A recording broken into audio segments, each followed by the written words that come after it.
Your life and my life is a vapor of smoke. We're here today and can be gone the next moment. It's like a blade of grass. But God is our keeper, and he's our stay, and he's our trust. Is protesting wrong? No. But listen, the greatest thing we can really do is seek God. And then ask God to give us a wisdom. Now, the peaceful protesting, yes, it's good to do it. But you're going to always have some nutty buddies in there, right? And they're going to cause havoc. Well, they're looking for an excuse anyhow to do what they're doing. Am I right?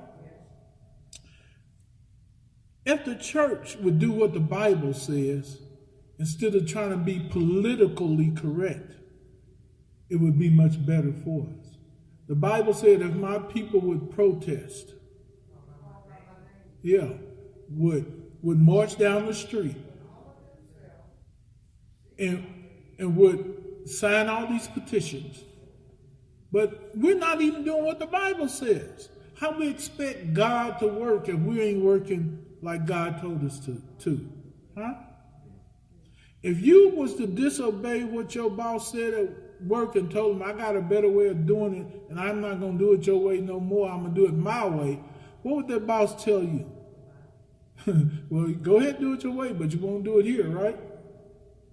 So, listen, obedience is better than sacrifice.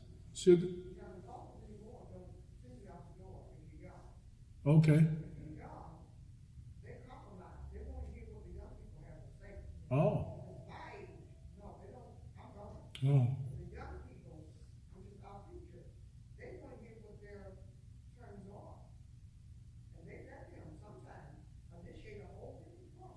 Okay.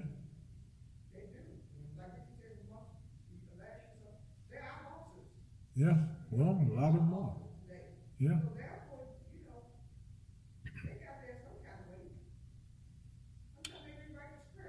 Well, that's true too. How many of you got bosses younger? Yeah. Yeah. How many of you got bosses younger than you and you see that? Anybody? Okay. How many of you got bosses your age, your peer age? And they got issues. Yeah. But we don't see all these things. Don't we need God's help in everything? In our natural life, we need God's help. The Bible just don't apply to the four corners of the church. The Bible is called what? Basic instructions before leaving this earth, right? It's the book of life. That's what it's called, as one of its names, the book of life. Are we living? What kind of life we living? What kind of guidebook we have for living in this world? You got it in front of your face? I got it in front of my face. But we utilizing it as though it's just for Sundays and church moments only. It's used for everyday life. Hello. Am I right? From the 10 Commandments all the way up until Jesus said the Beatitudes, right? All the way up to the book of Revelations, the end of it, correct? But we use it as though it's only for this certain thing. But it's for everything in our life. The Bible even tells us in all thy ways. What is our way? Our actions, our deeds, whatever we do. Acknowledge him and he shall what? Direct our path. But how many of us ask God to go before us? God, show me how to do this. Some of us think God is just for Sunday, for church services, just for witnessing. But God is for every day. How much do I use it? Not enough. Huh? Hello? You see, God is just as important as our breath because it comes from him. Don't it? All right. I said enough of that. Now listen. Verse 12 says, in the 10 horns which thou sawest are what? Underline that, 10 kings. Now, since we don't have the rulership of kings, we have the rulership of what? Presidents. So you could substitute this for presidents, prime ministers. All of those are rulers, rulerships. But at this point, it's talking about international community. Some of you have heard this community is called the European Economic Community. Out of those are 10 nations that we're going to talk about as well, and that are connected to prophetic books in the Bible that are operating today under the disguise, or shall I say under the directive of what we call the United Nations. How many of you heard of that? How many of you heard of that? And the United Nations, do you not know they have an international law that applies to America too? And as we have been in the study before, and when we go deeper, y'all remember when we talked about Agenda 21? How many of you remember that? Agenda 21. How many of y'all remember that? This agenda, or this, shall I say, statute is being put into law in certain places, and later on, I'll end up bringing my computer back and showing more stuff and handouts again. But since the last time we talked about it, it has escalated roles that are going on today that our president has enforced because he's being pushed to enforce these certain things. For instance, our constitutional right to vote. What's going on with that now? Anybody? Not the same person. Somebody, and none of y'all keeping up with none of this, right? Or y'all seeking the Lord more? Well, they're making changes to polls, and well, he's actually, I think before, I think it was early spring back in March. I do remember when COVID was really, high. He was already trying to stop UPS. The post office. Okay. Trying to slow things down way a long time ago. So which makes more sense now on why he's really pushing to close The poll. Not the polls, but to slow down the post office now. Mm-hmm. So he was already starting that. I think it was back in March. Yeah. March or April. I remember that he was trying to slow things down. He was like, well, how are we going to get our mail? But it makes sense now on why he started that months ago. Yeah. How many of you agree with that? Did y'all hear what she said? Yeah. How many of you been affected by the mail? How many of y'all been affected by the mail? Huh? He doesn't want that mail-in voting. Yeah. But if he stopped the mail, Then they can't send that mail-in vote. Yeah. so now he's backing it up with something else. Have anybody heard that one? Anybody? Yeah. He's working at setting up the police to keep you from going to the poll, inside of it, at least. Do you know that's not right? That's not constitutional. But he's working at fixing that. Do you know if he gets reelected, he's already signing, working into law that he can keep his term how long? Anybody heard that one? Huh? 12 years. Yeah, 12 years. So if he can make it 12 years, what's it to say that he can make it for good? Huh? If he can do that, can he push the envelope some more? Huh? And he's trying to make it look like he wants the policemen for security reasons. Exactly. But that's not his intent. Absolutely. And we know that the president we got, it's not just his own thoughts.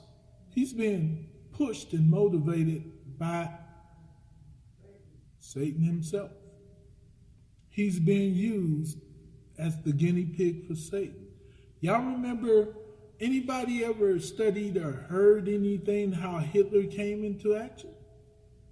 somewhat the same thing. Now, also realize this: your president, he thought Hitler was a smart guy. Yep, he was very impressed with him. Hitler had an autobiography called Mein Kampf.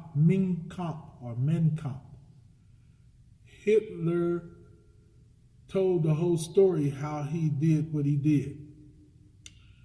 Your president also likes that book. And he thought that if I could do like that, I'll be great. This is kind of nonsense, craziness our president have, but it's actually being a reality fact being put into action right before our faces. And guess what? We're falling for it. And guess what? All of those Richie Rich and 1%ers, they're pushing for it too. Why? Because they're part of the... There you go. And it lines up with prophecy, which makes it even worse. But we're only seeing our portion of it in our nation, but also it's affecting the whole world. Because guess what?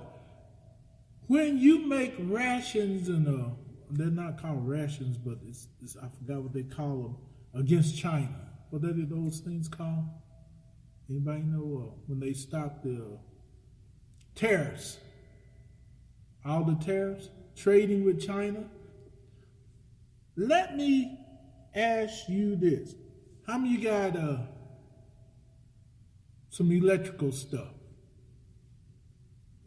Some shoes? Some clothing? How many of you got something you could probably look at now, and it's got a tag on it or something that says made in China? Made in Taiwan, made in Korea. How much stuff do you have says made in United States? So, guess what? If I stop dealing with them, cannot they affect the way we live today? Our computers and chips come from China.